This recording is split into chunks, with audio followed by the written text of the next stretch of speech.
ఏమంటారంటే డేజే బట్టానంటేనే డేజే 6 months కంటే ఎక్కువ బట్టలని చెప్పారు హాస్పిటల్లో.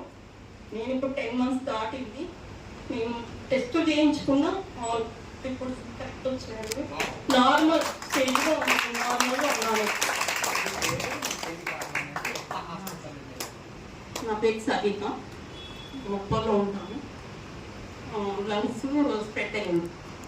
సార్ దగ్గర తీసుకెళ్ళాము.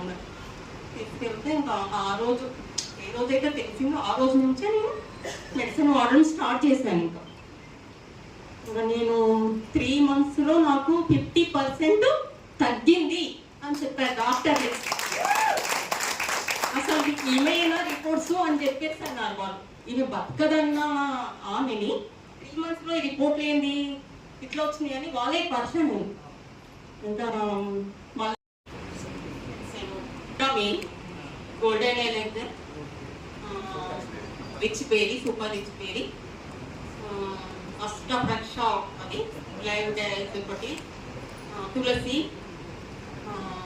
Tablets, multivitamin. నాకు బ్లడ్ కూడా 7 ఉంది. ఇలా బ్లడ్ ఎక్కించాలని చెప్పారు. ఈ అమ్మాయికి బ్లడ్ ఎక్కియాలి, ఎక్కిస్తేనే నేను కీమో పెడతామని చెప్పారు.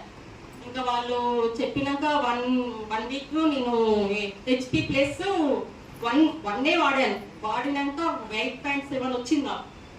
ఇంకా అవసరం లేదు ఇంకా ఈమెకి బ్లడ్ ఎక్కియాల్సిన అవసరం లేదని చెప్పారు. నేను బతికానంటే డేజే, డేజే.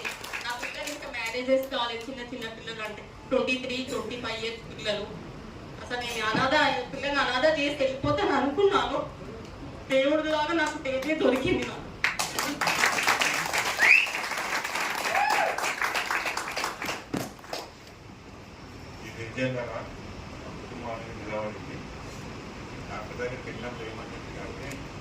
మాకు 6 months మాత్రమే టైం ఇచ్చారు. 6 months కంటే ఎక్కువ బతకదు.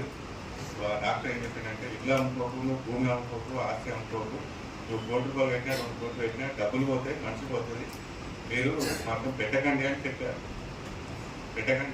చెప్తే మీరు బాధతోటి వచ్చేసి మన బ్రదర్ అక్కడికి వచ్చిన తర్వాత ఆయన ద్వారా ఫ్రెండ్ ఉన్నాడు అతను.